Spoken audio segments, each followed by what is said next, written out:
नमस्कार बच्चों, कैसे हैं आप सब। आशा करती हूँ आप सभी अच्छे होंगे, स्वस्थ होंगे, खुश होंगे और अपनी पढ़ाई भी अच्छे से कर रहे होंगे। तो जैसा कि आप सभी जानते हैं, मैं हूँ आपकी हिंदी की अध्यापिका और मैं स्वागत करती हूँ आप सभी का आईसीटी वर्चुअल क्लासरूम में।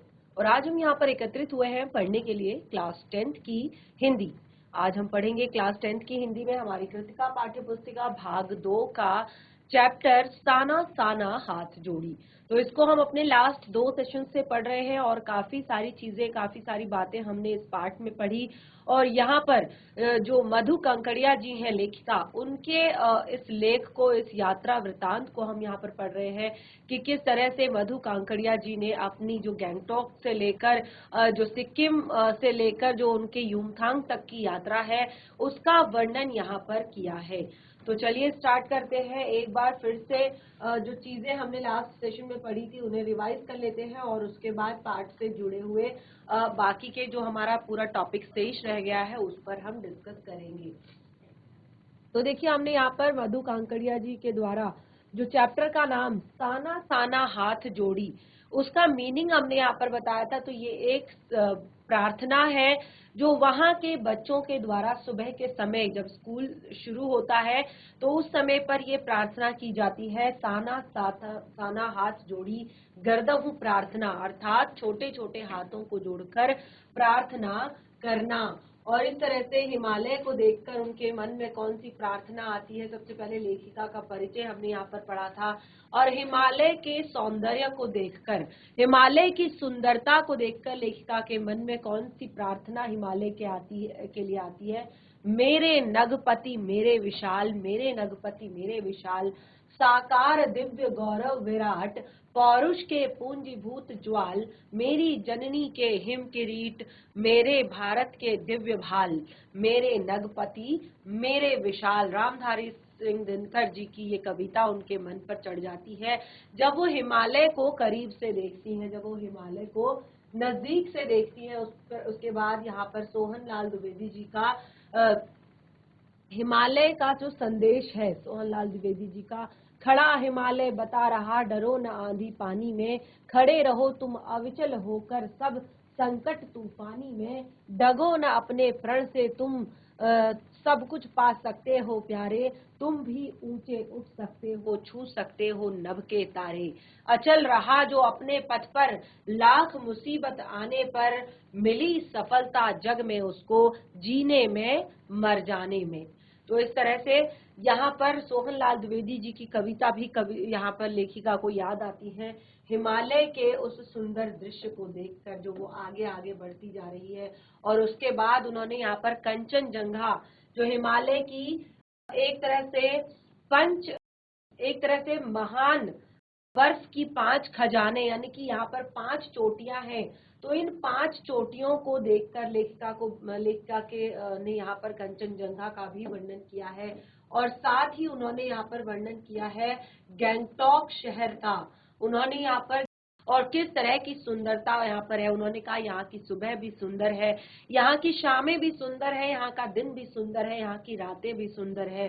तो बहुत सुंदर तरीके से यहाँ पर गैंगटॉक का उन्होंने वर्णन किया है। और देखिए यहाँ पर बताया है कि गैंगटॉक जो है वो सिक्किम की राजधानी है, सिक्किम राज्य जो है उसकी राजधानी है। उसके बाद यहाँ पर बताते हैं कि ये जो गैंगटॉक है, यहाँ का टेम्परेचर हमेशा और हमेशा 25 से यानी कि 22 से 25, यानी 20 से 25 जो नॉर्मल टेम्परेचर होता है वो हमेशा यहाँ पर बना रहता है। और ये एक बहुत ही मनोरम पर्यटक स्थल है और लोगों की आय का स्रोत भी यहाँ पर पर्यटन ही है। ये बौद्ध एक तरह से नगर, बौद्ध और तिब्बती संस्कृति के केंद्र हैं यहाँ के जो नगर हैं। तो यहाँ पर बहुत ही सुंदर सुंदर दृश्य गैंगटॉक के दिखाए गए हैं। और उसके बाद लेखिका ने युमथांग के विषय में बताया है, जहाँ पर वो युमथांग के लिए आगे बढ़ रही हैं और युमथांग के रास्ते में उन्हें क्या क्या चीजें देखने को मिलती है। तो उन्होंने युमथांग के बारे में बताया कि ये 11,800 फीट की ऊंचाई पर है। युमथांग 11,800 फीट की ऊंचाई पर है। और ये स्थान पर्वतों से घिरा हुआ है, पर्वत श्रृंखलाओं से घिरा हुआ है। अगर पर्वतों की चोटियों की तरफ मुंह उठा के अगर देखेंगे तो हमें प्रतीत होगा कि स्वर्ग यहीं पर है। अगर हम पर्वतों की तरफ को मुंह उठा के देखेंगे तो हमें ऐसा प्रतीत होगा कि स्वर्ग यहीं पर है। और उसके बाद उन्होंने यहाँ पर बताया है कि यहाँ पर गर्म खारे पानी के स्रोत हैं, तापमान जिनका 106 डिग्री होता है और जो कि सल्फ्यूरेटेड हाइड्रोजन गैस के बुलबुले छोड़ते हैं। काफी गर्म पानी यहाँ पर होता है।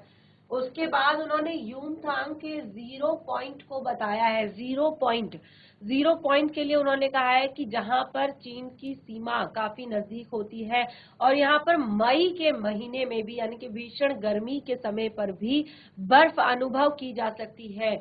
और यहाँ पर उन्होंने बताया कि जो 0 पॉइंट का अर्थ है जहां पर सड़क समाप्त हो जाती है, यानी कि इससे आगे इंसान जो है पैदल यात्रा कर सकता है लेकिन सड़क समाप्त हो जाती है। और यूमथांग का अर्थ भी बताया है कि यूमथांग का अर्थ होता है घाटियां। इस तरह से कटाव जो आगे आता है, रास्ते में कटाव एक जगह आती है, वहां के बारे में उन्होंने बताया है कि कटाव को भारत का स्विट्जरलैंड कहा जाता है। कटाव की सुंदरता असीम है और यहाँ पर एक भी दुकान नहीं है। कटाव 1500 फीट की ऊंचाई पर है और यहाँ पर हिमालय की बर्फ से ढकी चोटियां मन को हर लेती हैं, मन को एक तरह से मोहित कर लेती हैं। और ये स्थान चीन की सीमा से काफी ज्यादा नजदीक है, बहुत नजदीक है कटाव। उसके बाद लेखिका ने जो उनकी अपनी अनुभूति है, यानी कि उन्हें एक तरह से जो जो फीलिंग्स उन्हें हुई, जो जो उन्होंने फील किया अपनी इस यात्रा के दौरान, क्योंकि उन्होंने ये एक यात्रा वृतांत के रूप में लिखा है, तो यात्रा वृतांत में यात्रा के दौरान उन्होंने जो कुछ भी फील किया, जो बातें उन्होंने अनुभव की, वो उन्होंने यहाँ पर बताई है। जैसे यात्रा के दौरान उन्होंने प्रकृति के अनंत और विराट स्वरूप को देखा। आपने देखा होगा कि कैसे कैसी जगहों पर लेखिका ने यात्रा की जहां पर वो कहती है कि रोड ऐसा लगता है कि जीप की चौड़ाई को नाप कर बनाई गई हो, बिल्कुल एकदम फिट रोड बनाई गई है। और किस तरह से वहां की महिलाएं जो है रोड बनाती हैं, काम करती हैं।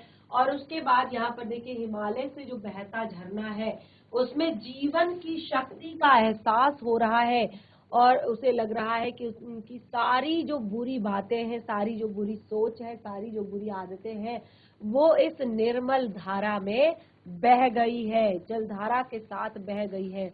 और वो एक ऐसे शून्य में पहुंच गई हैं इन सब चीजों को देखते हुए, इन सब चीजों को निहारते हुए, जहां अपना कुछ नहीं रहता है, यानी कि अपने अंदर का सब कुछ समाप्त हो गया है, अपने अंदर की सारी चीजें समाप्त हो गई है। बस अनुभव क्या है, जो चीजें हमारे आसपास है वही हमारा अनुभव है, वही हम फील कर रहे हैं।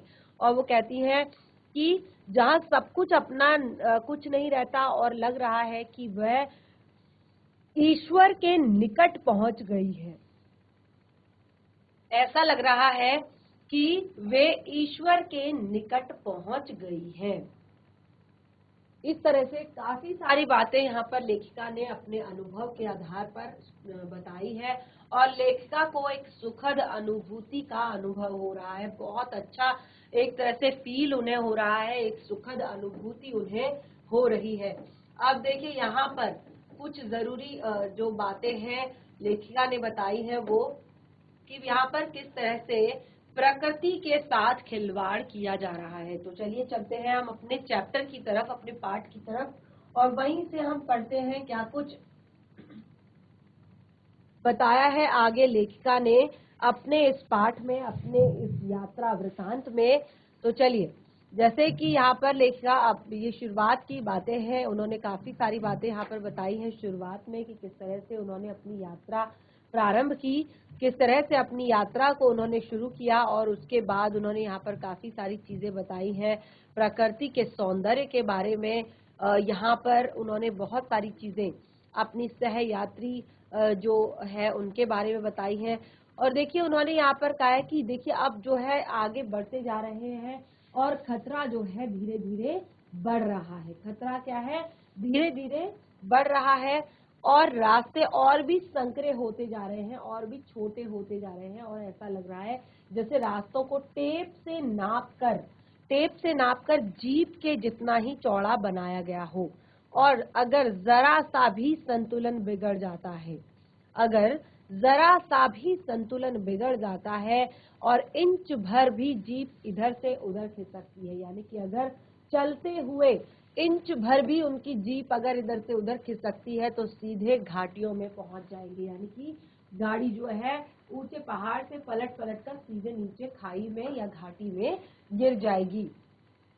और वो बताती हैं कि रास्तों में जगह जगह पर लिखी चेतावनियां हमें खतरों के प्रति सजग कर रही हैं, सचेत कर रही हैं, क्योंकि सभी को पता है ये रोड ऐसी है तो यहाँ पर सावधानी से चलना होगा, यहाँ पे सुरक्षित होकर चलना होगा। तो इसीलिए यहाँ पर जगह जगह चेतावनियां भी लिखी हुई है जिसमें लिखा हुआ है एक तरह से उनको खतरों के प्रति सजग किया जा रहा है, खतरों के प्रति चेताया जा रहा है।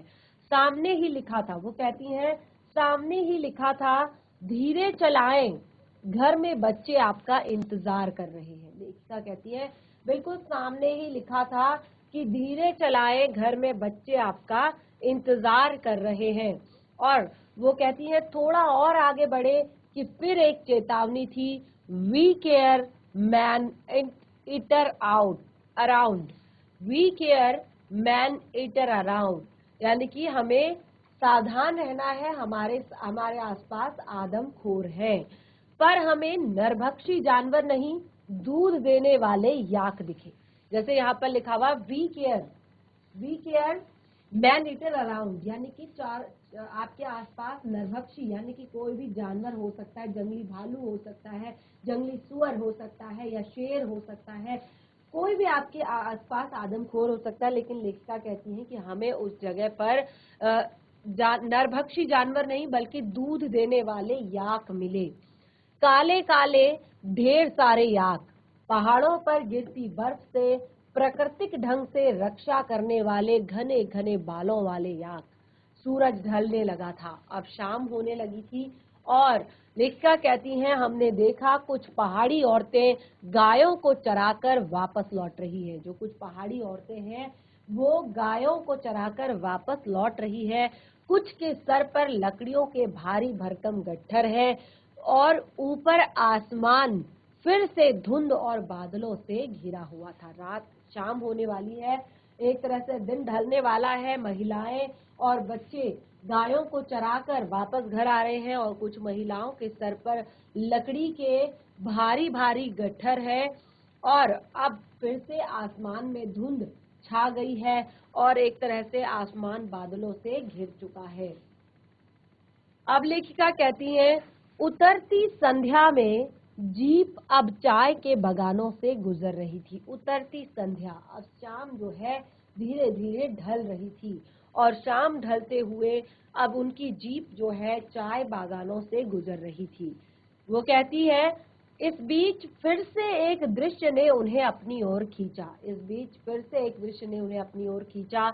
नीचे चाय के हरे भरे बागानों में कई युवतियां बोकू पहने, बोकू अर्थात सिक्किमी परिधान पहने, जो वो कहती है अब शाम होने वाली है, जीप जो है चाय बागानों से गुजर रही है और उसी बीच एक और दृश्य ने उनको अपनी ओर खींचा। वो दृश्य था कि चाय के भरे बागान में जो सिक्किमी महिलाएं हैं वो बोकू पहनकर यानी कि सिक्किमी परिधान पहनकर चाय की पत्तियां तोड़ रही हैं। नदी की तरह उफान लेता उनका यौवन और श्रम से दमकता गुलाबी चेहरा।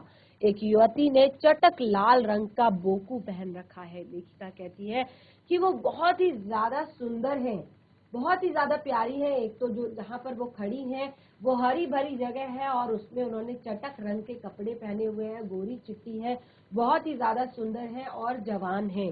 कहती है नदी की तरह उफान लेता उनका यौवन और श्रम से दमकता उनका गुलाबी चेहरा, यानी कि धूप में काम करके उनके जो सफेद सफेद गाल हैं वो बिल्कुल रेड रेड हो गए हैं, लाल हो गए हैं।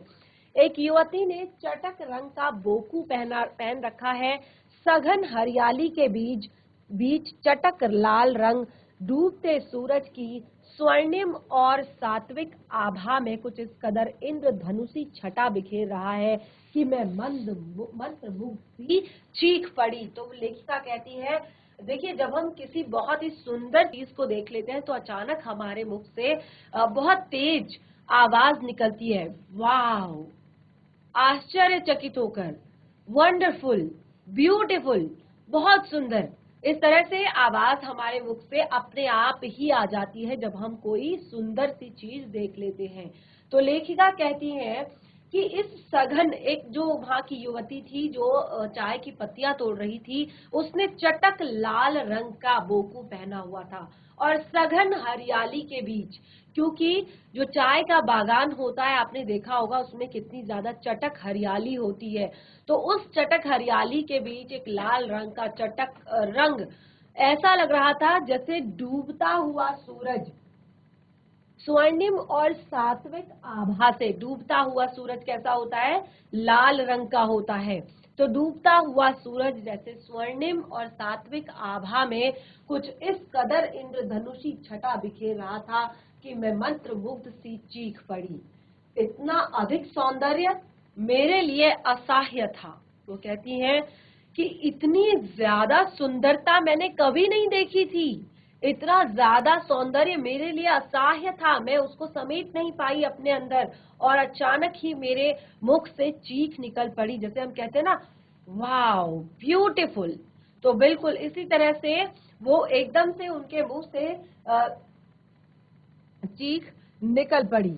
युमथांग पहुंचने के लिए हमें रात भर लायुंग में पड़ाव लेना था। युमथांग, देखिए लेखिका का जो मेन डेस्टिनेशन है, जहाँ पर वो पहुंचना चाहती हैं, वो है युमथांग। तो वो कहती है अब युमथांग के लिए हमें रात भर लायुंग में पड़ाव लेना था, क्योंकि रात को पहाड़ों पर गाड़ियां नहीं चलाई जाती हैं, तो उस समय उन्हें यहाँ पर जो लायुंग था, यहाँ पर उन्हें बैठना था। यहाँ पर तो वो कहती है लायुंग में उन्हें बैठना था, पड़ाव लेना था।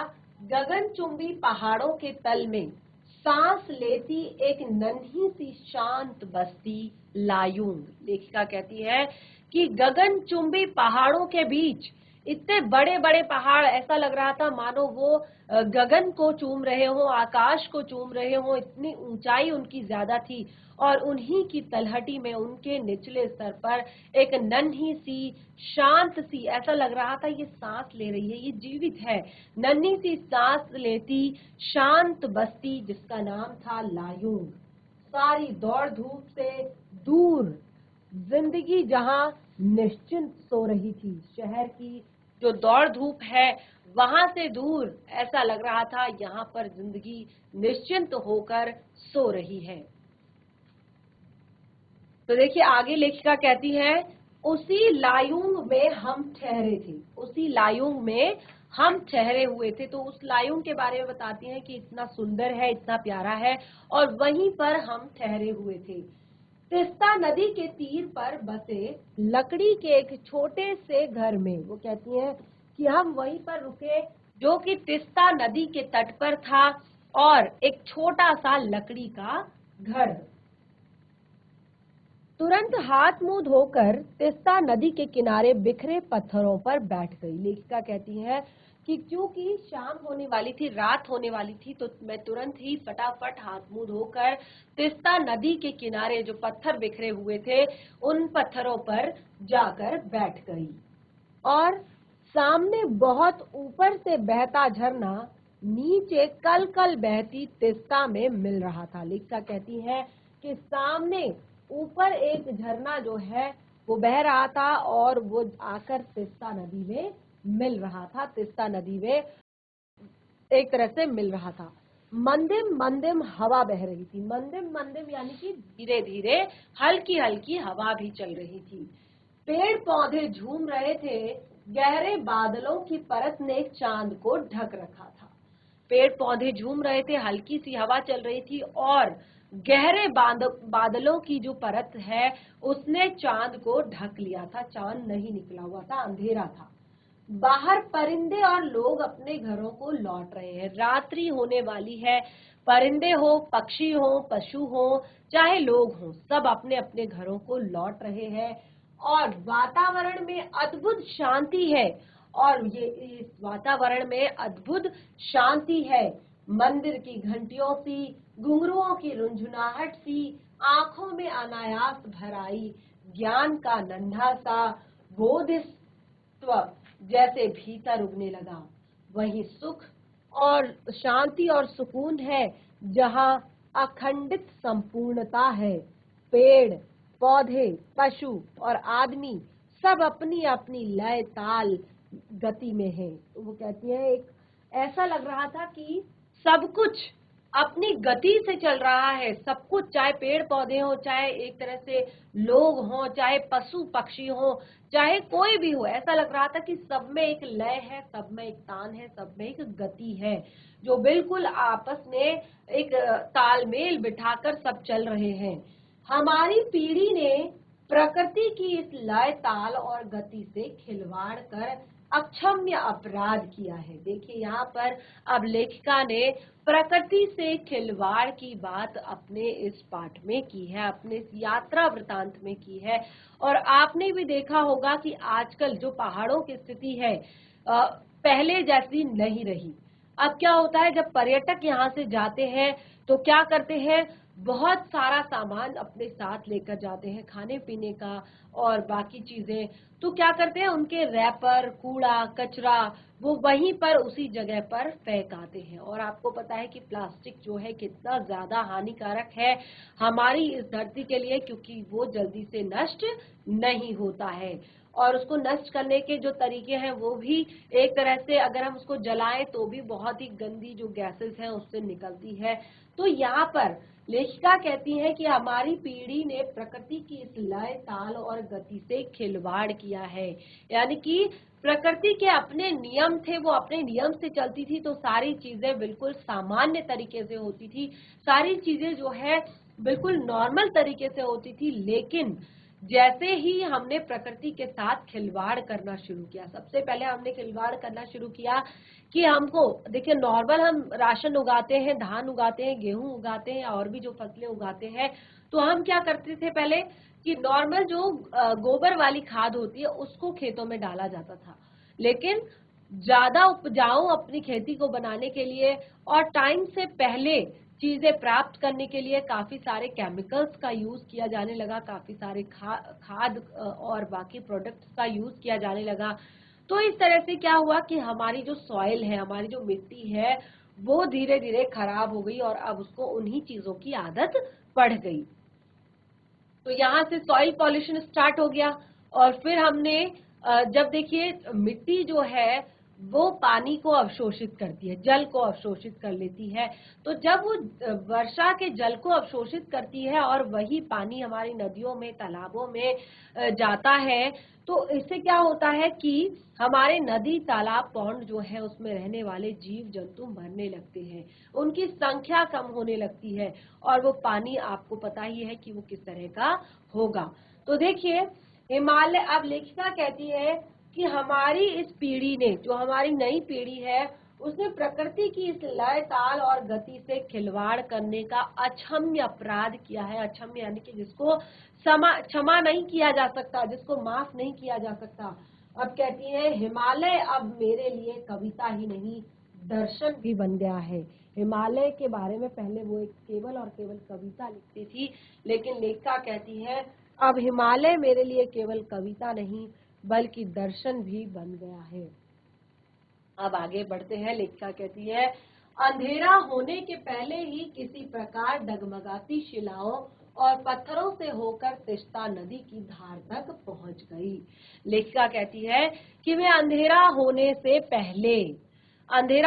पहले ही किसी तरह मैं जो आसपास पत्थर थे, शिलाओं यानी कि पत्थर जो थी, बड़ी बड़ी शिलाएं, बड़े बड़े पत्थर छोटे छोटे पत्थरों से होकर तिस्ता नदी की धार तक पहुंच गई। यानी कि जहां से तिस्ता नदी निकलती है उस धार पर पहुंच गई।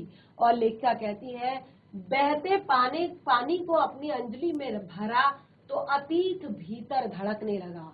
वो कहती हैं जैसे ही उस बहते पानी को मैंने अपनी अंजलि में भरा तो वो कहती है कि मेरा जो अतीत है वो मेरे भीतर भड़कने लगा, स्मृति में कौंधा। और फिर हमारे यहाँ जल को हाथ में लेकर संकल्प किया जाता है। अब लेखिका कहती हैं क्या संकल्प करूं। जब उन्होंने उस जल को हाथ में उठाया, तो हाथ में उठाने के बाद वो कहती हैं कि अचानक मेरा अतीत मेरे दिमाग में कौंधा और मेरी स्मृति में आया, और उसके बाद मुझे याद आया कि हाथ में जल लेकर संकल्प किया जाता है। कभी भी घर पर पूजा पाठ होती है, कोई भी छोटी मोटी पूजा पाठ होती है, जब आपके घर में पंडित जी आते हैं तो सबसे पहले उस पूजा का संकल्प आपसे कराया जाता है कि आप ये पूजा किस उपलक्ष्य में कर रहे हैं। संकल्प कीजिए पहले। तो हाथ में चावल, फूल और ऊपर से पानी डालकर संकल्प किया जाता है। तो लेखिका कहती है कि हाथ में संकल्प किया जाता है, क्या संकल्प करूं, पर मैं तो संकल्प की स्थिति में नहीं थी। लेखिका कहती है कि मैं संकल्प करने की स्थिति में नहीं थी, भीतर थी एक प्रार्थना। वो कहती है कि मुझे बाहर से कुछ भी नहीं सूझ रहा था, अपने लिए कुछ भी नहीं समझ आ रहा था। आपने देखा होगा कई बार जब हम किसी बड़े मंदिर में जाते हैं, किसी ऐसी जगह पर जाते हैं जो हमने पहले ना देखी हो, तो हमारे मन से वहां पर ऐसी चीजें नहीं निकलती, बल्कि हमारे मन से वहां पर एक तरह से ऐसी स्थिति नहीं होती कि हम बहुत सारी चीजें मांग लें। हम बिल्कुल उनके दर्शनों में खो जाते हैं, उनके दर्शन हम करते रह जाते हैं। तो लेखिका यहाँ पर यही कह रही है कि हाथ में लेकर संकल्प किया जाता है, क्या संकल्प करूं, पर मैं संकल्प की स्थिति में नहीं थी, भीतर थी एक प्रार्थना। भीतर थी एक प्रार्थना, एक कमजोर व्यक्ति की प्रार्थना, भीतर का सारा हलाहल, सारी तामसिकताएं बह जाएं। ये प्रार्थना थी कि मेरे अंदर का सारा विष, सारी तामसिकताएं, सारा हलाहल और सारी कमजोर कर देने वाली चीजें मेरे जीवन से हट जाएं। अब लेखिका कहती है रात धीरे धीरे गहराने लगी। अब जो रात है वो धीरे धीरे गहराने लगी और गहरी होने लगी। हिमालय ने काला कंबल ओढ़ लिया, और तभी हिमालय ने पूरा काला कंबल ओढ़ लिया था। एक तरह से पूरा काला हिमालय हो चुका था। जितेन ने लकड़ी के बने खिलौने से उस छोटे से गेस्ट हाउस में गाने की तेज धुन पर जब अपने संगी साथियों के साथ नाचना शुरू किया, तो देखते ही देखते एक आदम रात्रि की महक से परियों की कहानी सा मोहक वह रात महक उठी। तो वो कहती है कि जितेन जो था उसने अपने कमरे में एक लकड़ी का जो बॉक्स था, यानी कि लकड़ी का जो सिस्टम था, उस पर उसने गाने बजाने शुरू किए और तेज आवाज कर दी। और वो कहती है कि साथ ही सबने अब उसके साथ नाचना गाना शुरू कर दिया। लेखिका कहती है मस्ती और मादकता का ऐसा संक्रमण हुआ कि एक एक करके हम सभी सैलानी गोल गोल घेरा बनाकर नाचने लगे। आपने देखा होगा कि जब कोई शादी विवाह होता है तो सबसे पहले सब लोग सिंगल सिंगल डांस करते हैं, और जब इतना जोश बढ़ जाता है, इतना मजा आता है, तो क्या करते हैं कि सारे लोग ग्रुप बनाकर डांस करने लगते हैं, सारे लोग ग्रुप बनाकर नाचने लगते हैं, समूह बनाकर नाचने लगते हैं। मेरी 50 वर्षीय सहेली मणि, अब लेखिका कहती है जो मेरी 50 वर्षीय सहेली थी मणि, वो कुमारियों को भी मात करते हुए, कुमारियों को यानी कि जो अनमैरिड लड़कियां होती हैं उनको भी मात देते हुए जानदार नृत्य प्रस्तुत कर रही थी। और लेखिका कहती है उसे देखकर हम सब अवाक रह गए। अवाक रह गए यानी कि देखते ही रह गए। कितना आनंद भरा था उसके भीतर, कहाँ से आता है इतना आनंद। वो कहती है कि इतना तेज उसने नृत्य किया, तो इतना आनंद उसके अंदर कहाँ से आता है, उसके अंदर इतनी शांति कहाँ से आती है। आगे बढ़ते हैं। लायुंग की सुबह, अब देखिए लायुंग में है वो इस समय पर, और लायुंग में उनकी पहली सुबह है। तो वो कहते हैं लायुंग की सुबह बेहद शांत और सुराम्य थी, एक तरह से सुरम्य थी और शांत थी। अब लेखिका कहती है तिस्ता नदी की शांत धारा के समान कलकल बहती हुई अधिकतर लोगों की जीविका का साधन पहाड़ी आलू है, धान की खेती है और दारू का व्यापार है। देखिए जो बहुत ज्यादा पहाड़ी क्षेत्र पर रहते हैं उनके लिए अधिकतर जो एक तरह से चीजें होती हैं, आलू, धान और दारू का व्यापार।